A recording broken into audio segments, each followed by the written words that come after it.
Hello friends, N K academy 36 में आपका स्वागत है। आज हम ज्ञान बिंदु जीएस एकेडमी बायोलॉजी नोट्स के चैप्टर 3 के पार्ट 2 वीडियो लेकर आए हैं, जिसमें कि हम क्वेश्चन नंबर 151 से क्वेश्चन नंबर 302 तक के प्रश्न को देखेंगे। वीडियो में शुरू से अंत तक बने रहें। वीडियो अगर अच्छी लगे तो एक लाइक और एक कमेंट ज़रूर कर दें। धन्यवाद। चलते हैं आज के पहले प्रश्न की ओर। आज का पहला प्रश्न है, जैव गैस के उत्पादन में प्रयुक्त होने वाले जीवाणुओं के समूह है, तो ये हो जाएगा मीथेनोजन, ऑप्शन नंबर डी। अगला प्रश्न है, वैसे जीवाणुओं के समूह जो फफूंदी के तंतुओं से जुड़कर जाल जैसी संरचना बनाते हैं कहलाते हैं क्या? फ्लॉक्स, ऑप्शन नंबर 1। अगला प्रश्न है, जूट की रेटिंग के लिए किण्वनकारी सूक्ष्मजीव बैक्टीरिया है, तो ये हो जाएगा ऑप्शन नंबर डी, क्लोस्ट्रीडियम एस्टोब्यूटाइलिकम।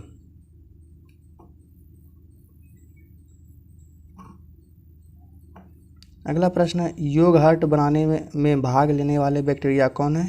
तो ये हो जाएगा डी, ए और सी दोनों। तो ए में क्या है? लैक्टोबैसिलस वल्गरिकस, और सी में स्ट्रेप्टोकोकस थर्मोफिलस। अगला प्रश्न है, एक्टिनोमाइसीटीज वर्ग में आते हैं, तो कौन से आते हैं? तो ये जीवाणु आते हैं। अगला प्रश्न है, माइकोप्लाज्म की खोज सर्वप्रथम किसने किया? तो ये हो जाएगा ऑप्शन नंबर सी, ई नोकार्ट तथा ई आर रॉक्स ने। अगला प्रश्न है, निम्नलिखित में कौन सा रोग जीवाणुओं के कारण होते हैं? तो ये हो जाएगा इनमें से सभी इसमें, डिप्थीरिया, क्षय रोग या तपेदिक, प्लेग, ये सब जो है कि क्षय रोग से होने वाला है।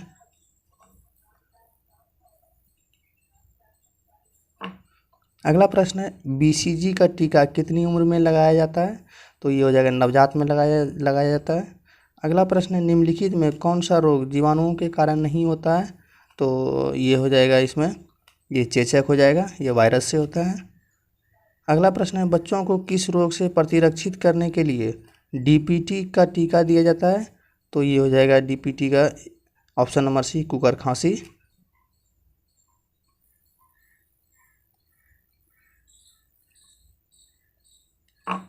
अगला प्रश्न है, निम्नलिखित में किस रोग का कारण जीवाणु है? तो ये हो जाएगा इनमें से सभी हो जाएगा। तो पहला ऑप्शन में टाइफाइड, सुजाक, या इसको गोनोरिया भी बोला जाता है, कुकर खांसी, ये सभी जो है कि जीवाणु से होने वाला रोग है। अगला प्रश्न है, कुष्ठ रोग किस सूक्ष्मजीव के कारण होता है? तो ये हो जाएगा ऑप्शन नंबर 1, जीवाणु से होता है कुष्ठ रोग। अगला प्रश्न है, बहुऔषधि चिकित्सा एमडीटी किसके संक्रमण में सुरक्षा प्रदान करती है? तो ये हो जाएगा कॉड, ऑप्शन नंबर बी। अगला प्रश्न है, हैजा का क्या कारण है? तो ऑप्शन नंबर ए हो जाएगा, हैजा का कारण जीवाणु है।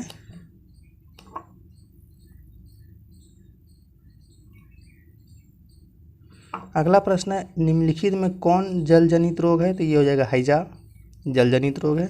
अगला प्रश्न है, मेनिंजाइटिस या गर्दन तोड़ बुखार का कारण क्या है? तो ये हो जाएगा ऑप्शन नंबर बी, जीवाणु है। अगला प्रश्न है, निम्नलिखित में किसकी पहचान विडाल परीक्षण से की जा सकती है? तो ये हो जाएगा ऑप्शन नंबर सी, टाइफाइड। अगला प्रश्न है, काली मौत या ब्लैक डेथ किसे कहा जाता है? ये हो जाएगा plague, option number D, plague हो जाएगा, इसको काली मौत के नाम से जाना जाता है। अगला प्रश्न है, नींबू तथा टमाटर में कैंकर रोग किस सूक्ष्मजीव के कारण होता है? तो ये हो जाएगा ऑप्शन नंबर 1, जीवाणु। अगला प्रश्न है, सेब और नाशपाती में होने वाला निर्जा रोग का कारण क्या है? तो ये हो जाएगा ऑप्शन नंबर डी, जीवाणु। अगला प्रश्न है, निम्नलिखित में किससे धनु स्तंभ यानी टेटनस होता है? टेटनस किससे होता है? तो ये हो जाएगा जीवाणु से टेटनस होता है।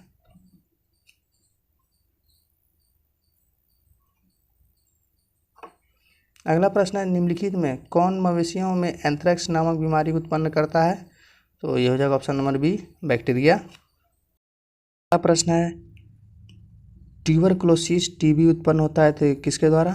तो ये माइक्रोबैक्टीरिया द्वारा, ऑप्शन नंबर बी। अगला प्रश्न है, प्रोकैरियोट के अंतर्गत आने वाले वे जीव कौन है जिनमें कोशिका भित्ति नहीं पाई जाती है?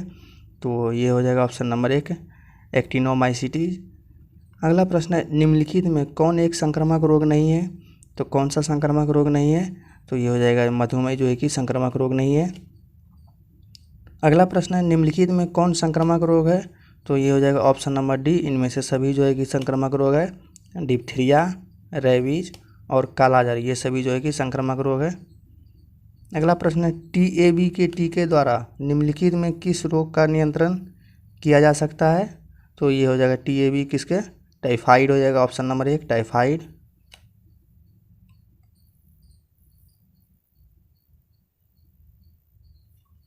अगला प्रश्न है, क्षय रोग टीबी का संक्रमण मुख्यतः होता है तो किसके द्वारा होता है?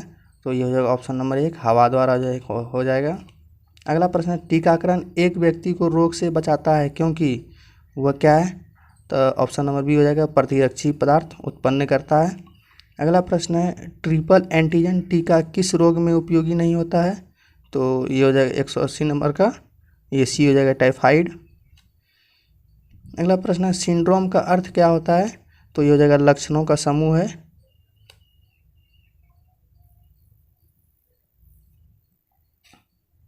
अगला प्रश्न है, निम्नलिखित में कौन सा टीका 1.5 माह, 2.5 माह और 3.5 माह में दिया जाता है? तो ये हो जाएगा ऑप्शन नंबर 1 डीपीटी, एचआईवी और पोलियो। अगला प्रश्न है, निमोनिया किस सूक्ष्मजीव के कारण होता है जो मुख्यतः फेफड़ों को प्रभावित करता है? तो देख लेते हैं कौन है। ये हो जाएगा option number 1 Streptococcus pneumoniae, option number 1 हो जाएगा स्ट्रेप्टोकोकस निमोनी। अगला प्रश्न है, एरिथ्रोमाइसिन एंटीबायोटिक औषधि किस रोग में उपयोगी होता है? तो ये हो जाएगा ऑप्शन नंबर बी काली खांसी। अगला प्रश्न है, निम्नलिखित में कौन सी बीमारी कोरोना वायरस से संबंधित है? ये हो जाएगा उपयुक्त सभी, ऑप्शन नंबर डी पढ़ लेते हैं। MERS मर्स, SARS सार्स और कोविड-19, ये सब जो है कि कोरोना वायरस से संबंधित है। अगला प्रश्न है, निम्नलिखित में कौन सा जीवाणु के कारण होने वाला रोग है? तो इसमें ऑप्शन नंबर डी हो जाएगा इनमें से सभी। देख लेते हैं, आलू में बिल्ट रोग, गेहूं में बिलगन और चावल की अंगमारी, ये सभी जो है कि जीवाणु से होने वाला रोग है। अगला प्रश्न है, निम्नलिखित में कौन से जल संक्रामक है? तो ये हो जाएगा एक नंबर टाइफाइड जल संक्रामक रोग है और हेपेटाइटिस से भी जल संक्रामक रोग है, तो इसमें हो जाएगा ऑप्शन नंबर सी 1 और 4।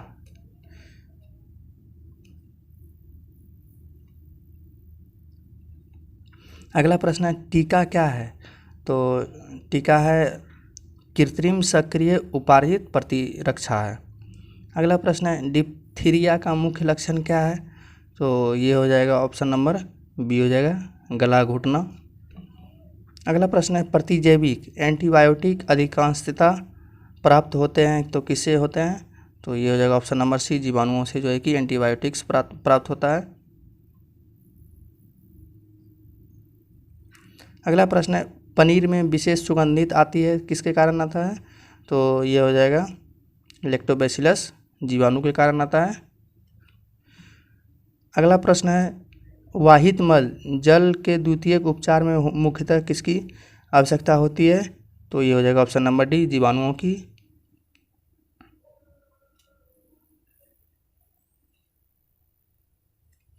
अगला प्रश्न है, निम्नलिखित में कौन सा नाइट्रोजन स्थिरीकारक जीवाणु नहीं है?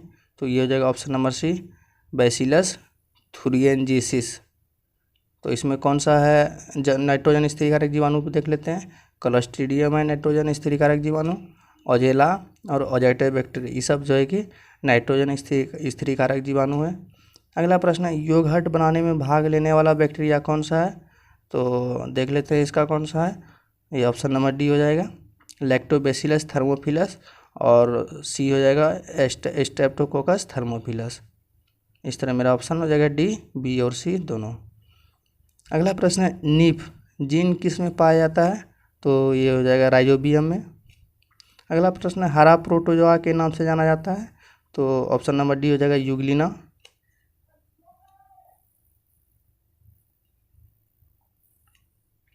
अगला प्रश्न है, व्हिटेकर के 5 जगत वर्गीकरण में यूग्लिना को किस जगत में रखा गया है? तो ये हो जाएगा प्रोटिस्टा में, ऑप्शन नंबर बी। अगला प्रश्न है, पौधे तथा जंतु के बीच योजक कड़ी कौन है? तो ये हो जाएगा ऑप्शन नंबर सी यूग्लिना। अगला प्रश्न है, यूग्लिना का प्रचलन अंग क्या है? तो ऑप्शन नंबर बी हो जाएगा फ्लैजिला। यूग्लिना में फ्लैजिला की संख्या कितनी होती है? तो ये हो जाएगा ऑप्शन नंबर बी 2। अगला प्रश्न है, ऐसे सूक्ष्मजीव को क्या कहते हैं जिनमें जंतुओं तथा कवक फंजाई दोनों वर्गों के लक्षण पाए जाते हैं? तो ये हो जाएगा option number B slime mould. अगला प्रश्न है, स्लाइम मोल्ड किस जगत में रखा गया है? तो ये हो जाएगा ऑप्शन नंबर बी प्रोटिस्टा। अगला है, चप्पल की आकृति के जंतु है, तो ये हो जाएगा कौन? Option number C paramecium. अगला प्रश्न है, पैरामीशियम किस वर्ग के प्रोटोजोआ है? तो ये हो जाएगा ऑप्शन नंबर सी सिलिएटा।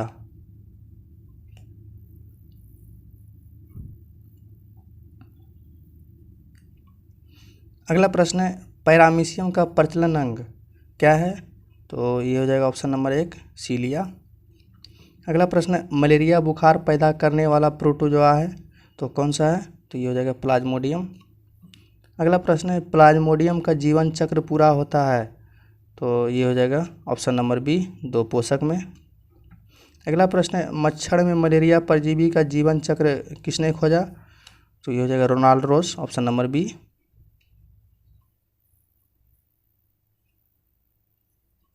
अगला प्रश्न है, मैलिग्नेंट मलेरिया बुखार उत्पन्न कर होता है, तो ये हो जाएगा ऑप्शन नंबर बी प्लाज्मोडियम फ्लैसीपेरम द्वारा।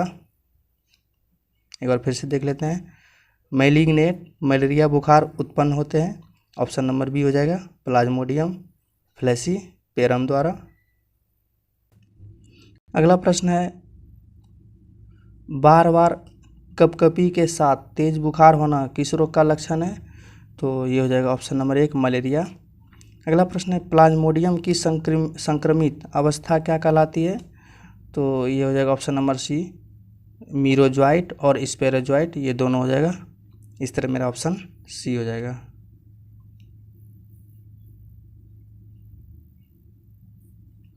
अगला प्रश्न है, मलेरिया मादा एनाफिलिस से फैलता है, इसकी खोज सबसे पहले किसने किया? तो ये हो जाएगा रोनाल्ड रोस ने खोजा था। अगला प्रश्न है, मलेरिया किसके द्वारा एक व्यक्ति से दूसरे व्यक्ति तक अंतरित किया जाता है? तो ये हो जाएगा ऑप्शन नंबर डी एनाफिलिस मच्छर। अगला प्रश्न है, घातक मलेरिया फैलाने वाले मलेरिया परजीवी कौन है? तो ये हो जाएगा ऑप्शन नंबर 1 प्लाज्मोडियम मलेरियाई। अगला प्रश्न है, मलेरिया में प्रभावित होने वाला अंग है, तो ये हो जाएगा ऑप्शन नंबर सी प्लीहा या स्प्लीन बोला जाता है इसको। अगला प्रश्न है, मलेरिया तथा डेंगू में निम्नलिखित में क्या समानता नहीं है? तो ये हो जाएगा मच्छर प्रजाति, ऑप्शन नंबर डी। अगला प्रश्न है, रोगों को फैलाने वाले कीटों या मच्छरों को क्या कहा जाता है? तो ये हो जाएगा वेक्टर, ऑप्शन नंबर बी। अगला प्रश्न, निम्नलिखित में कौन सा तीव्र जठरांत्र संबंधी संक्रमण गैस्ट्रोइंटेस्टाइनल इन्फेक्शन पैदा करने वाला एक जलजनित रोग है? तो ये हो जाएगा ऑप्शन नंबर ए हो जाएगा हैजा। अगला प्रश्न है, मानव में बैक्टीरिया के संक्रमण का सबसे आम इलाज क्या है? तो ये हो जाएगा ऑप्शन नंबर सी एंटीबायोटिक्स।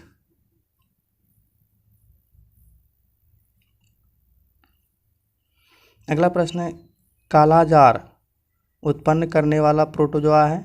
तो ये हो जाएगा ऑप्शन नंबर डी लेशमीनिया। अगला प्रश्न है, कालाजार रोग के कारक लेशमीनिया डोनोवानी प्रोटोजोआ का संक्रमण मनुष्य में किसके द्वारा होता है? तो ये हो जाएगा ऑप्शन नंबर बी हो जाएगा सैंड फ्लाई या बालू मक्खी।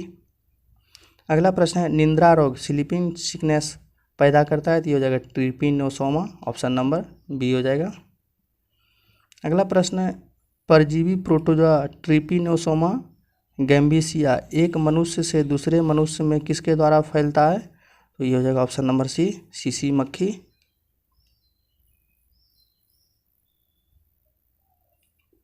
अगला प्रश्न है, निम्नलिखित में किस परजीवी प्रोटोजोआ को जीवन चक्र पूरा करने हेतु 2 पोषकों की जरूरत होती है?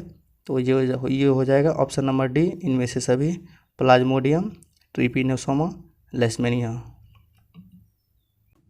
अगला प्रश्न है, मनुष्य के शरीर में एंटामीबा हिस्टोलिका कहाँ पाया जाता है? तो ये हो जाएगा ऑप्शन नंबर 1 आंत में।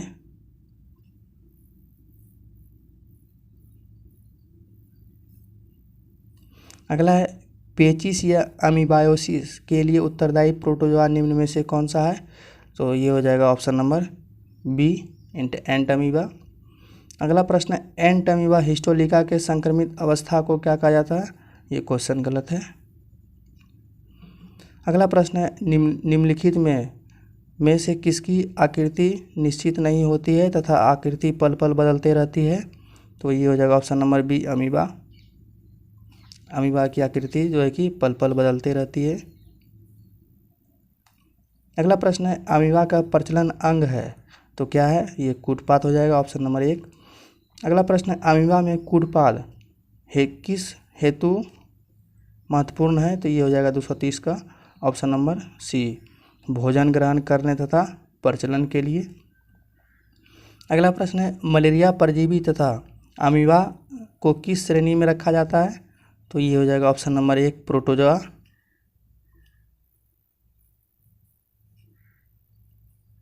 अगला प्रश्न है, मनुष्य के आंत में रहने वाला एक कोशिकीय आरोग्यजनक परजीवी प्रोटोजोआ है तो ये कौन सा है?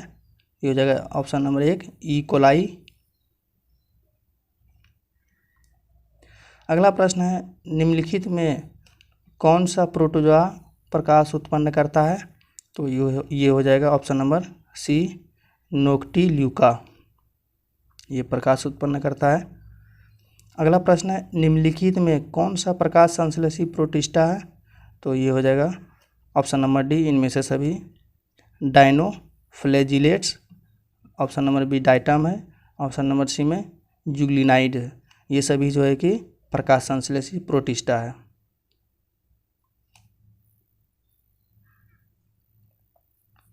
अगला प्रश्न है, प्रोटिस्टा जीवों के कोशिका में पाए जाने वाले संकुचनशील रिक्तिका कॉन्ट्रैक्टिकल वैक्यूल का क्या कार्य है?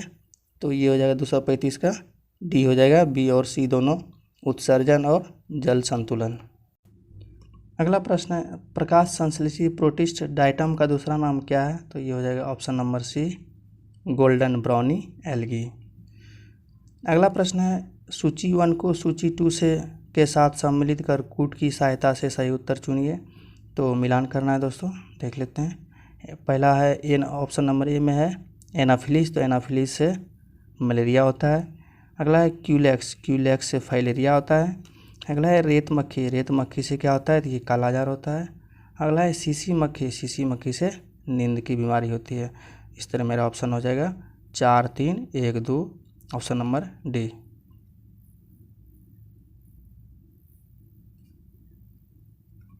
अगला प्रश्न है, वेसन टेस्ट परीक्षण किस रोग की पहचान हेतु किया जाता है? तो ये हो जाएगा ऑप्शन नंबर डी, टाइफाइड। अगला है प्रश्न है, टाइफाइड में कौन से अंग प्रभावित होते हैं? तो ये हो जाएगा ऑप्शन नंबर सी, आंत हो जाएगा। अगला प्रश्न है, सूक्ष्म एक कोशिकीय जीव जो पानी में पाए जाते हैं उन्हें क्या कहते हैं? तो ये हो जाएगा ऑप्शन नंबर बी, प्लैंकटन। अगला प्रश्न है, कवक के अध्ययन को क्या कहते हैं? तो ये हो जाएगा ऑप्शन नंबर डी, माइकोलॉजी।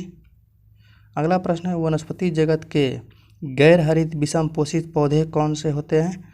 तो ये हो जाएगा ऑप्शन नंबर बी, कवक।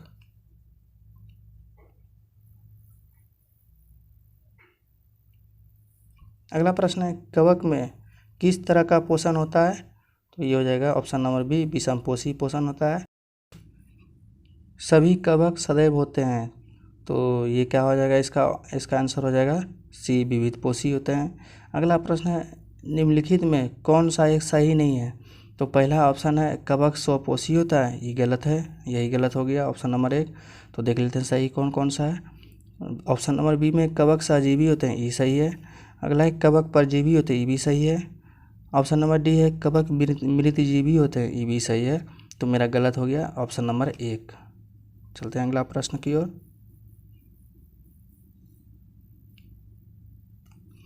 अगले प्रश्न है, कवक में भोजन का रूप क्या होता है? तो ये हो जाएगा ऑप्शन नंबर सी, ग्लाइकोजन।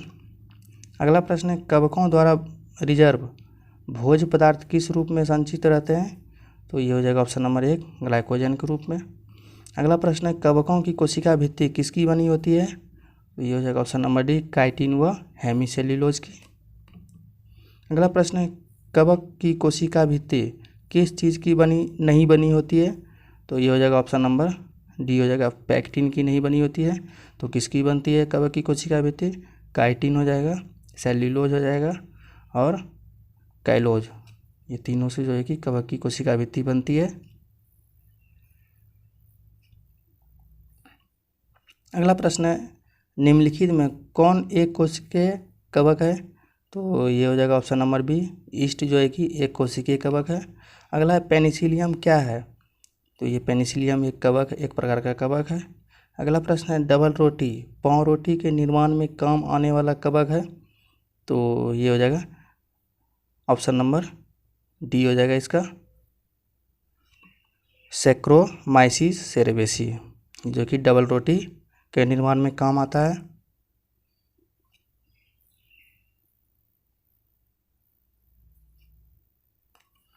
अगला प्रश्न है, जब गेहूं के गूथे हुए आटे में ईस्ट कोशिका मिलाई जाती है तो डबल रोटी कोमल और छिद्रयुक्त हो जाती है, क्योंकि?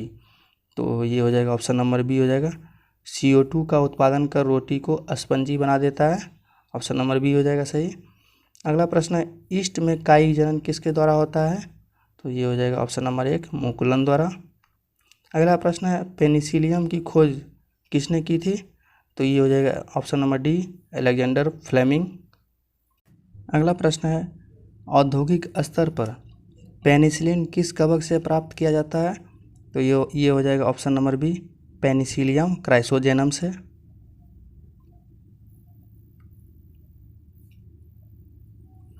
अगला प्रश्न है, अलेक्जेंडर फ्लेमिंग ने प्रथम प्रतिजैविक पेनिसिलिन किससे प्राप्त किया था? तो ये हो जाएगा option number C, penicillium notatum से। अगला है, प्रथम खोजा गया एंटीबायोटिक कौन सा था? तो ये हो जाएगा ऑप्शन नंबर डी, पेनिसिलिन। अगला प्रश्न है, विस्तृत स्पेक्ट्रम प्रतिजैविक किससे उत्पन्न होता है? तो ये हो जाएगा ऑप्शन नंबर एक, स्ट्रेप्टोमाइसिस से। अगला प्रश्न है, स्ट्रेप्टोमाइसिन प्रतिजैविक को किसने पृथक किया था? तो ये हो जाएगा ऑप्शन नंबर डी, वाक्समैन ने।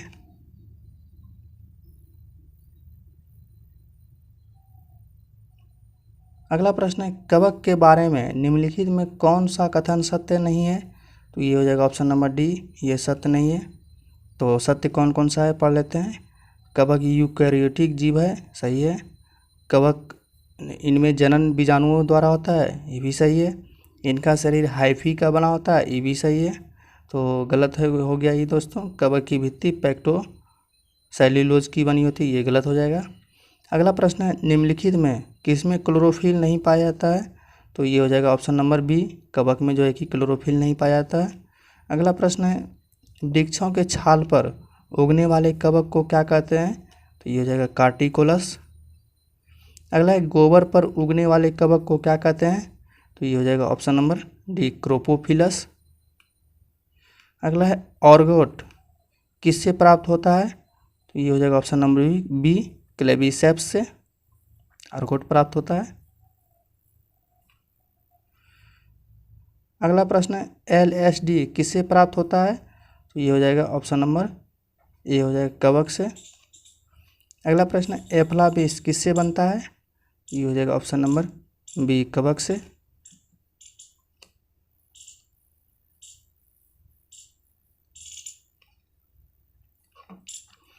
अगला प्रश्न है, निम्नलिखित में कौन खाने योग्य कवक है?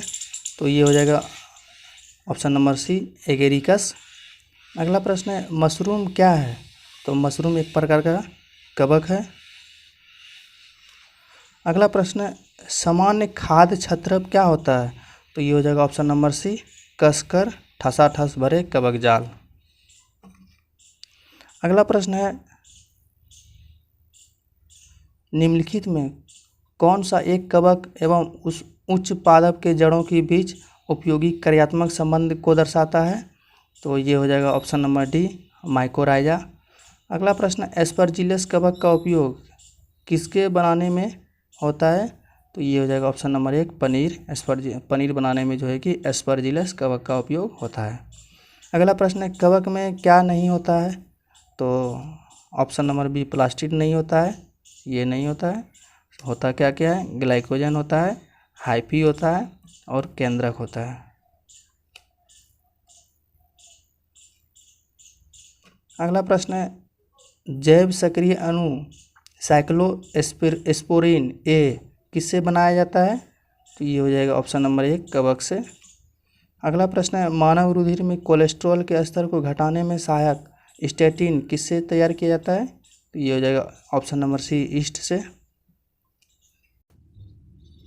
अगला प्रश्न है निम्नलिखित में किसे गदाकार कवक क्लब फंगी कहा जाता है? तो ये हो जाएगा ऑप्शन नंबर 1 वेसिडियोमाइसिटीज। अगला प्रश्न है वायोफॉर्म का इस्तेमाल किस बीमारी में किया जाता है? तो ये हो जाएगा ऑप्शन नंबर डी पेचिस।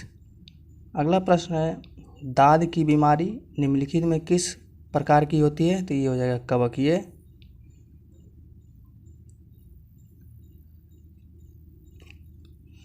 आलू में लेट ब्लाइट रोग किस कवक के कारण होता है?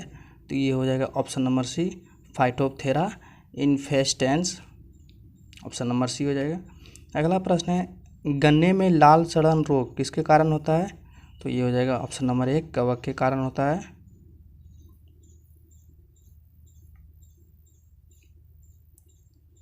अगला प्रश्न है मूंगफली का टिक्का रोग का कारण क्या है? तो ये हो जाएगा ऑप्शन नंबर 1 कवक हो जाएगा। अगला प्रश्न है मूंगफली में होने वाला टिक्का रोग के लिए उत्तरदायी कवक कौन सा है? तो ये हो जाएगा ऑप्शन नंबर बी सर्कोस्पोरा पर्सोनेटा। अगला प्रश्न है गन्ने का लाल सड़न हेतु उत्तरदायी कवक कौन सा है? तो देख लेते हैं कौन सा है। ये हो जाएगा ऑप्शन नंबर बी फाइटोप्थेरा इन्फेस्टेंस। अगला प्रश्न है पादप में होने वाला रोगों का सबसे उत्तरदायी कारण क्या है? तो ये हो जाएगा ऑप्शन नंबर 1 फफूंद हो जाएगा।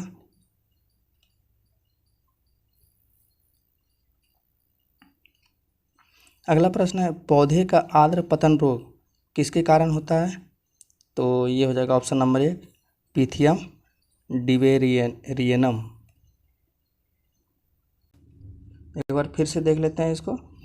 पौधे का आर्द्र पतन रोग किसके कारण होता है? तो ये हो जाएगा ऑप्शन नंबर 1 पीथियम डिवेरियनम। अगला प्रश्न है कैंसर शब्द ग्रीक के कार्सिनोस शब्द से व्युत्पन्न हुआ जिसका अर्थ क्या होता है? तो ये हो जाएगा ऑप्शन नंबर सी केकड़ा। अगला प्रश्न है कैंसर रोग कारकों को क्या कहते हैं? तो ये हो जाएगा ऑप्शन नंबर डी कार्सिनोजेंस। अगला प्रश्न है कैंसर के ऊतकों की जांच के लिए कौन सी परीक्षण की जाती है? तो ये हो जाएगा ऑप्शन नंबर 1 बायोप्सी।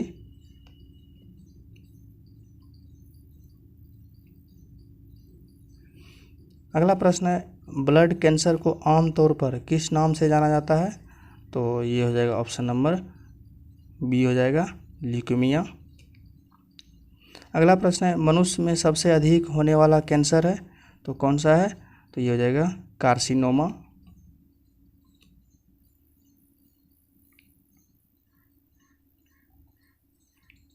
अगला प्रश्न है कैंसर किस कारण से होता है?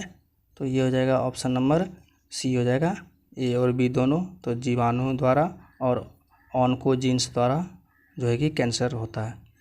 अगला प्रश्न है कैंसर के इलाज के लिए निम्नलिखित में से कौन सा एक विधि प्रचलित नहीं है? तो ये हो जाएगा डी ये प्रचलित नहीं है, फिजियोथेरेपी प्रचलित नहीं है। तो प्रचलित कौन कौन सा है? तो कीमियोथेरेपी, रेडिएशन थेरेपी और सर्जरी जो है कि कैंसर के इलाज के लिए प्रचलित है। अगला प्रश्न है किस समूह के एंटीबॉडीज से एलर्जी प्रतिक्रिया होती है? तो ये हो जाएगा option number B IgE। IG का मतलब होता है इम्यूनोग्लोबिन।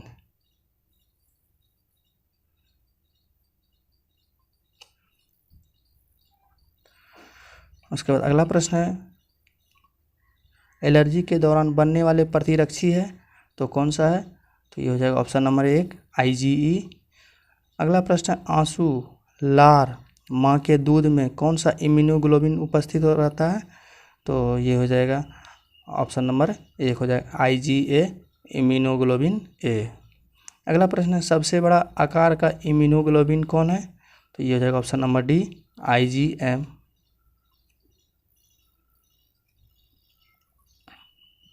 अगला प्रश्न है बाहरी कोशिका को नष्ट करने का कार्य करता है तो कौन सा करता है? तो ये हो जाएगा ऑप्शन नंबर बी IgM और IgG। अगला प्रश्न है एलर्जेंस क्या है? तो ये हो जाएगा ऑप्शन नंबर 1। संक्रामक होते हैं पर IgE के स्रवन को बढ़ाते हैं। ऑप्शन नंबर 1 हो जाएगा इस तरह। अगला प्रश्न है, टी लिम्फोसाइट उत्पन्न होता है तो किस में उत्पन्न होता है? तो ये हो जाएगा ऑप्शन नंबर 1, थाइमस में।